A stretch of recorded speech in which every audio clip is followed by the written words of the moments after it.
All right, greetings YouTube. Beautiful mind here. So we have, first of all, happy Juneteenth to everybody. Yeah, I have this question that comes in from calculus. We're asked to evaluate the limit. The first task is the requested is to simplify the algebraic expression as much as possible, and then to evaluate the limit. So let's start by evaluating the expression or simplifying the algebraic expression. One thing is that, we call this an algebraic expression because there's no equal sign, right? So expression is pretty much just one side of the equal sign.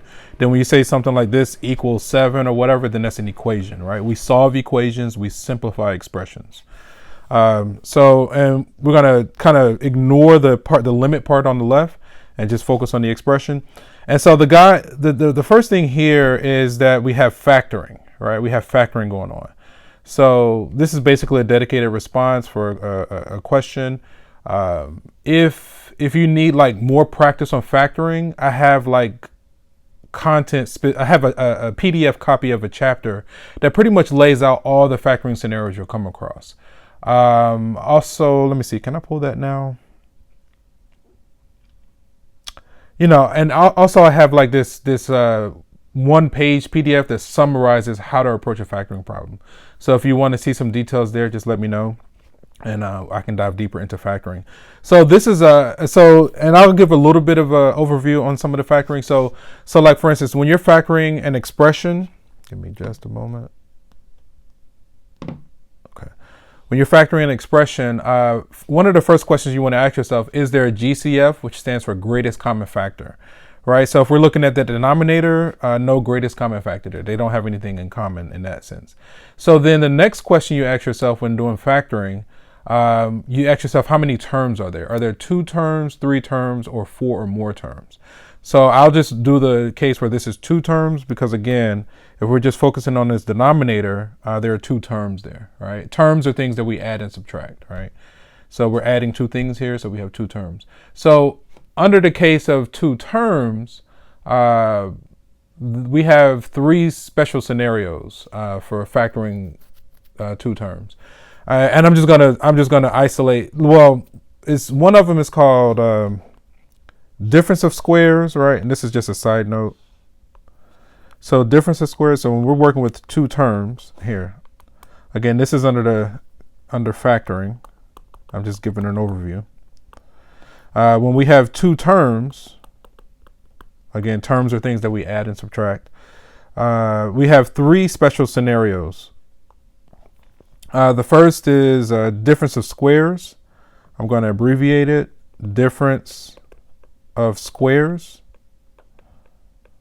These are going to show up as something like something squared minus something else squared.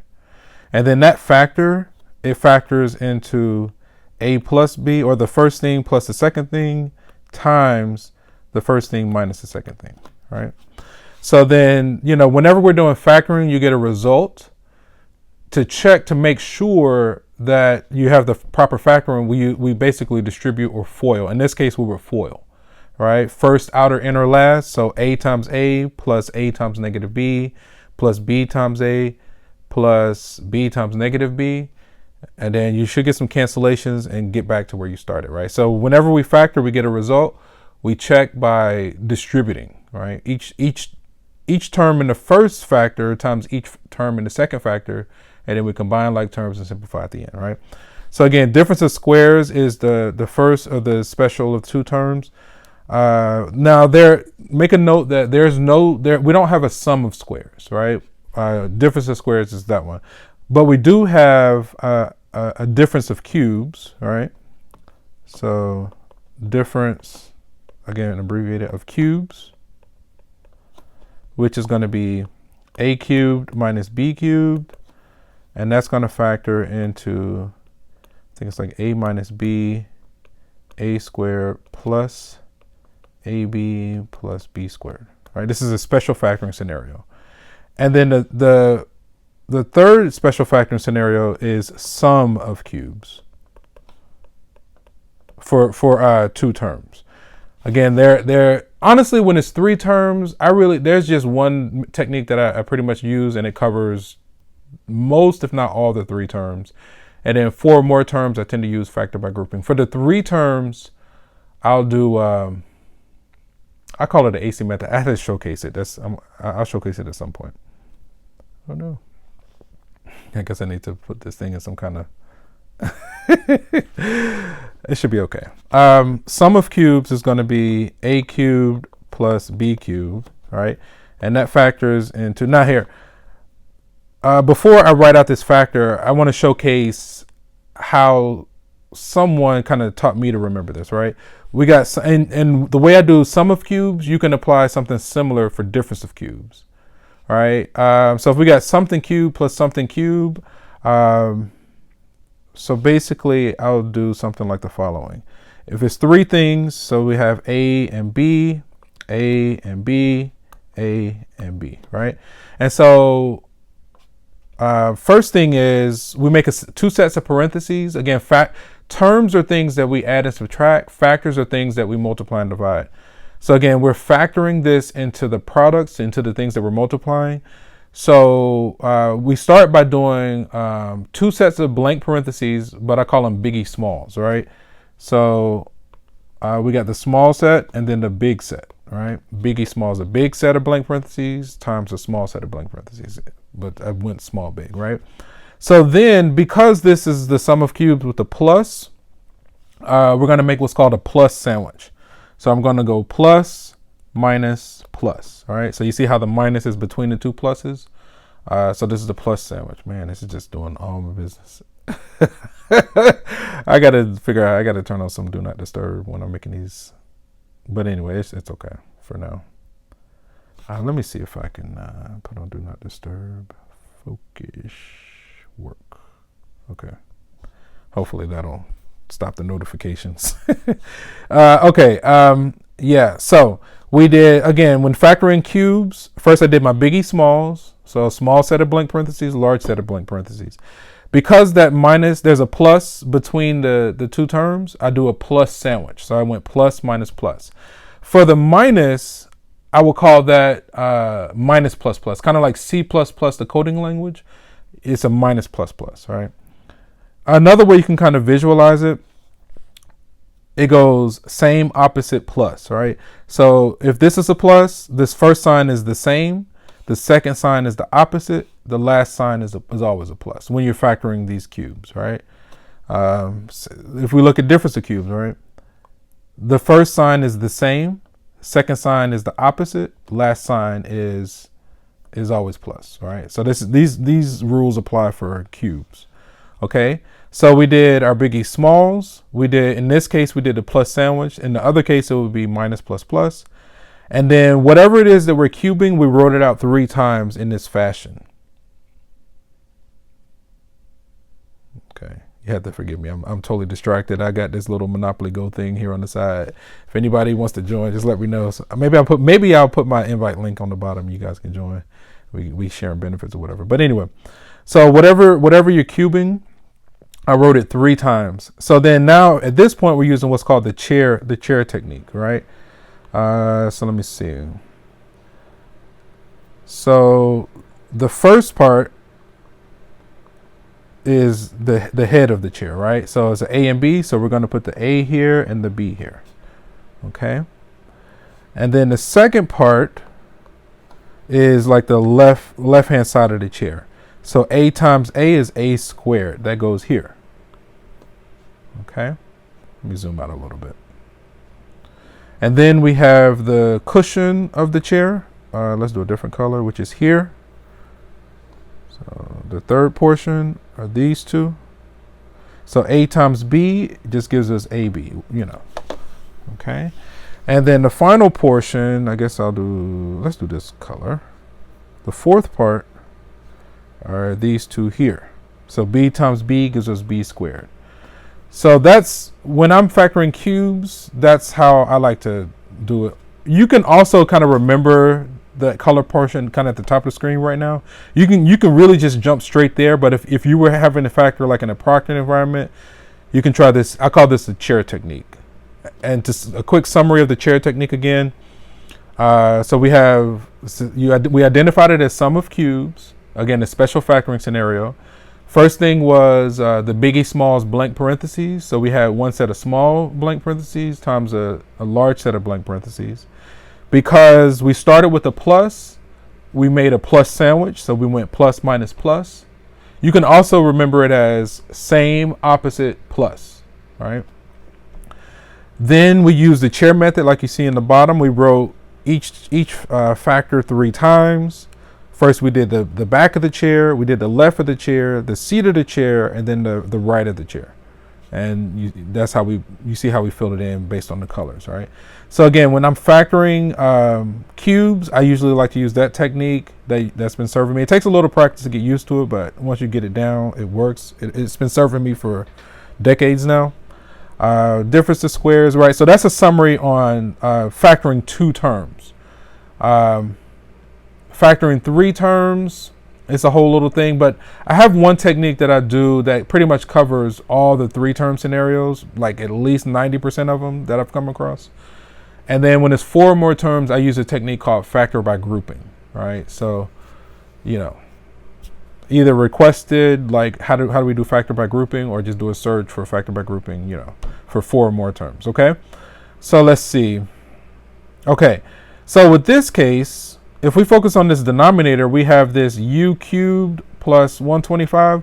We want to factor that guy. So now we're going to showcase the chair method on the denominator here. Okay, so let's just get some space, reset everything. I'm going to paste. That looks good.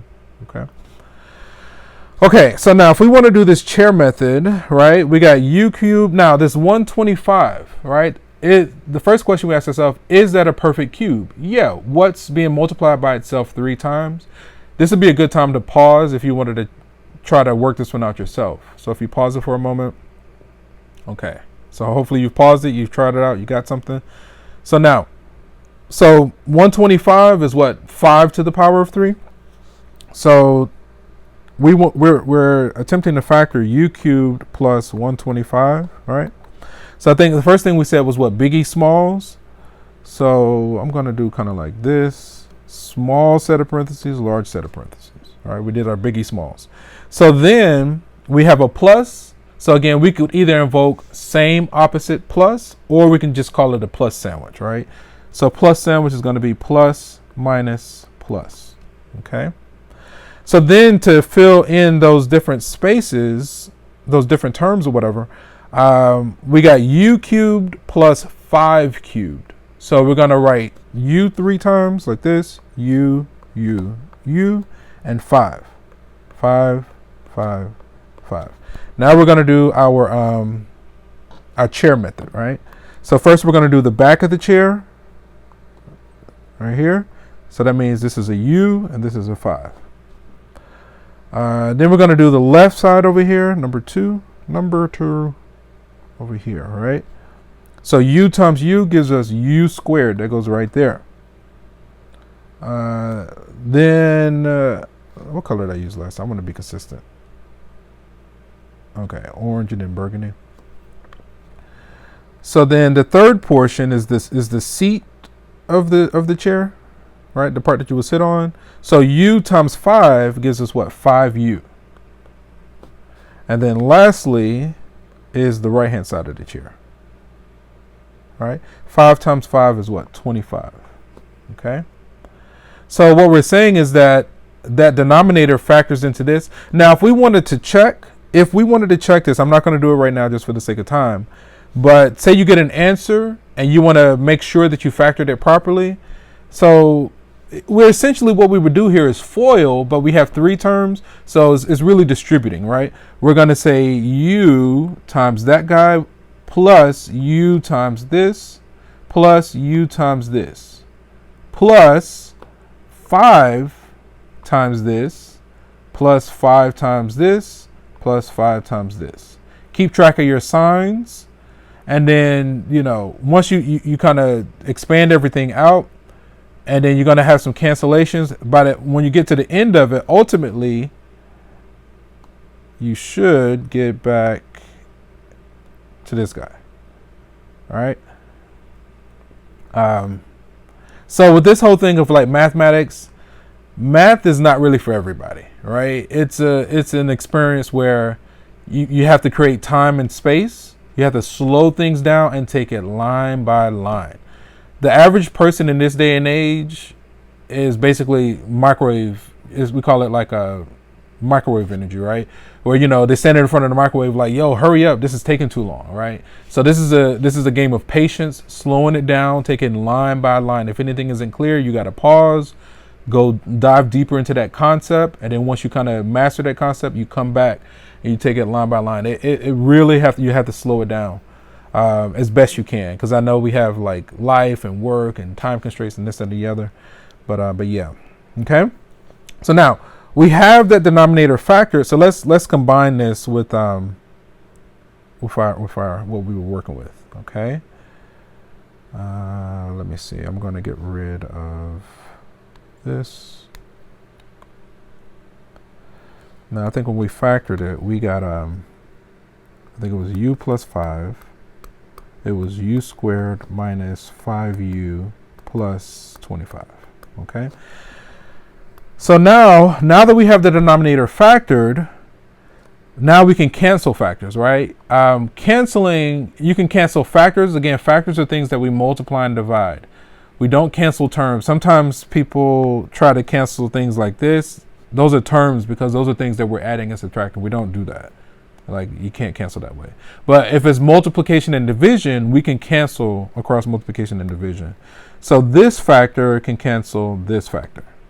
Right? So then when we do this, we just bring this guy down. Okay? The denominator is going to stay as is. So u squared minus 5u plus 25 under 1. Right? So, right? Something divided by itself is a 1. Now, so we get to this. So now with where we started, let me do something real quick.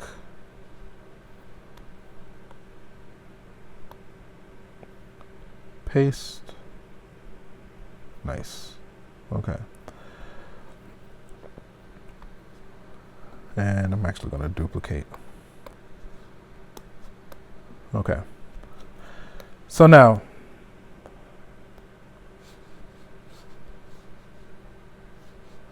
all right. So where we started at the top. So now with this a limit, let's dive into this concept of a limit, right, for a moment. Let's ignore this function. Say it was a parabola, right? If we consider a parabola, a U-shaped curve, and this is a side note. I'm just saying this on the side. Matter of fact, I want to add a page right here. Okay, that looks good. So,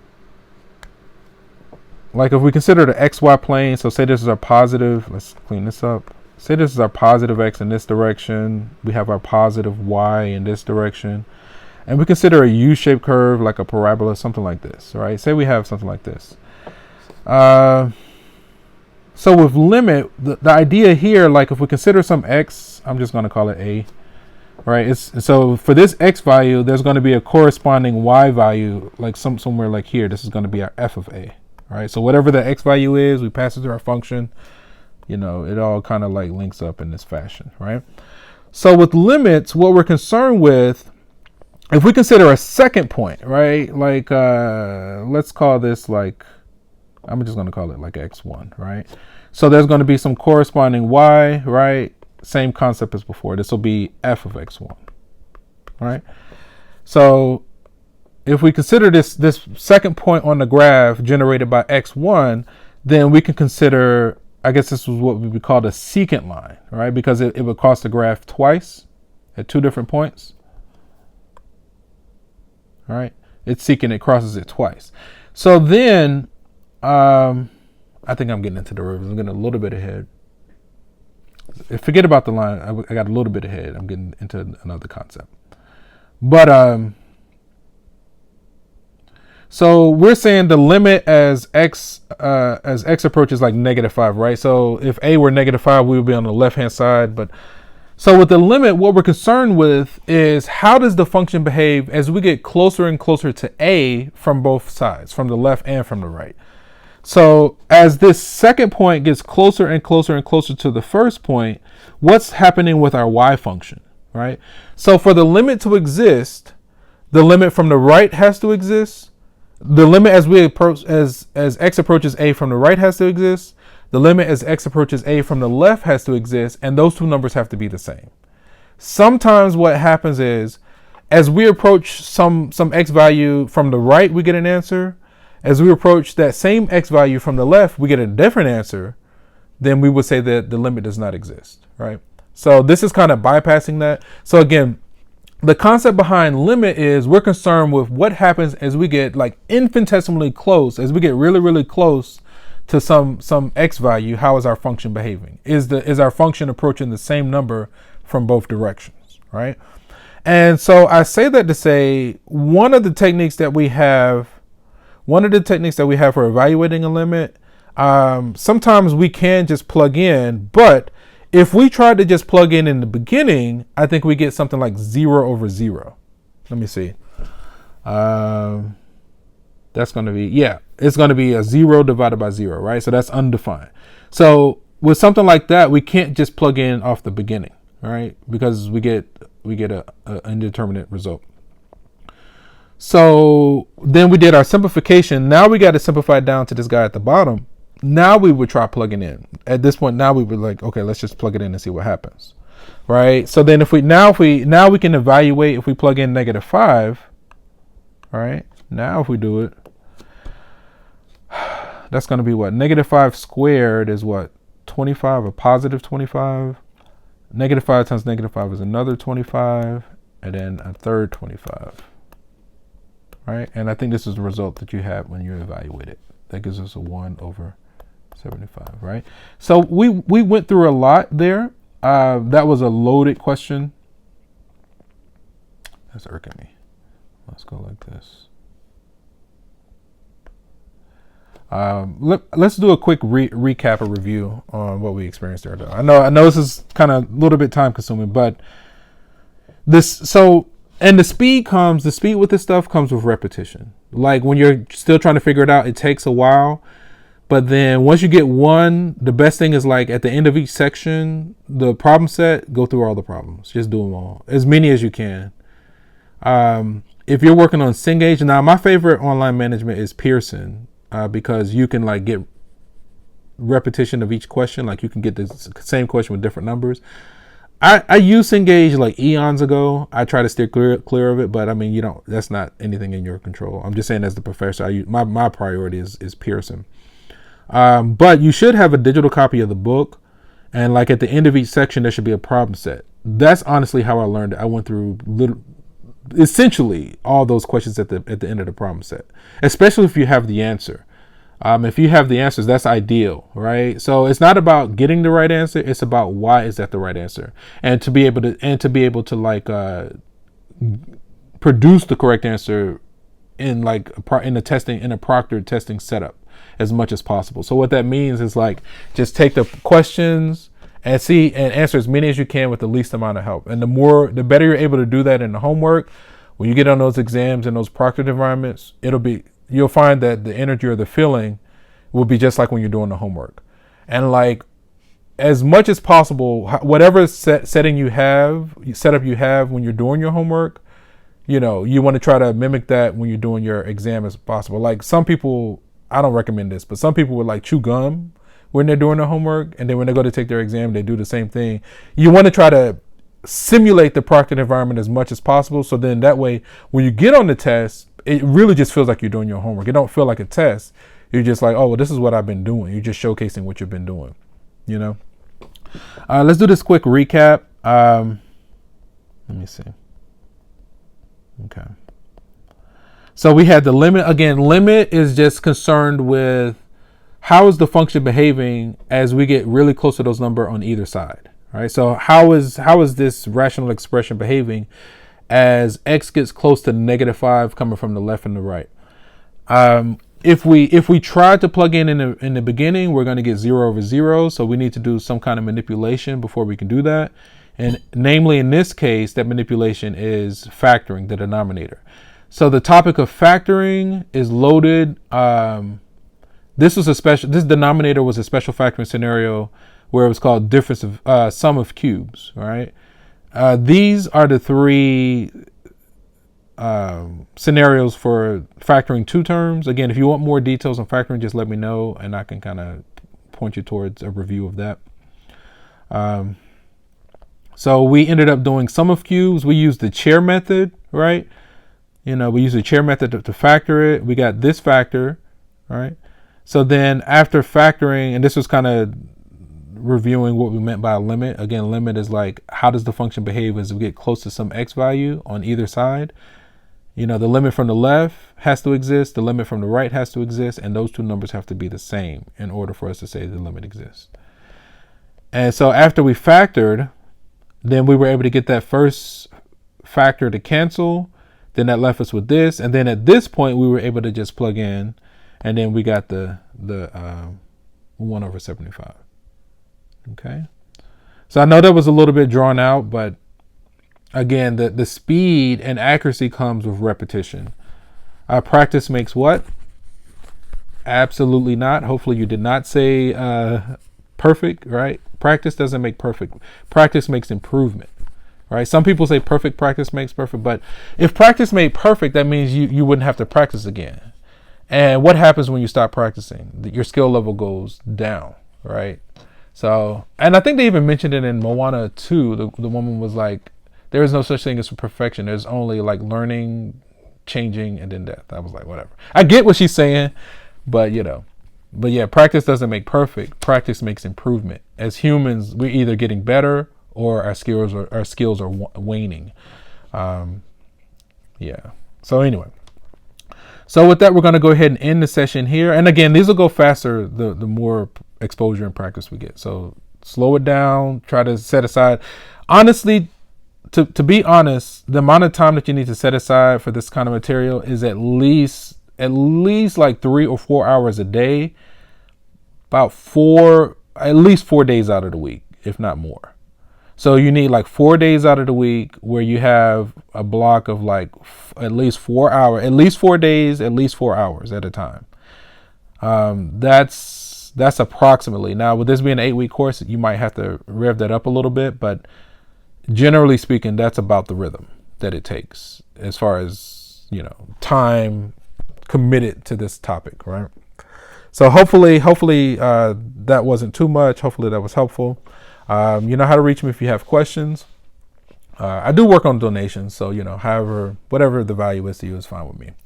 I just love this stuff, so me just talking about it, and also I love to see my people get ahead. So however many people I can help, I'm invoking this technique of, and when you help enough people, you'll be helped by default. So that's essentially what I'm doing. So just, again, I do work on donations. And you can find my donation link in the description. Okay. So with that, we're going to go ahead and end the session here. And from one beautiful mind to another, have a wonderful day and take care. Peace. Happy Juneteenth. Peace.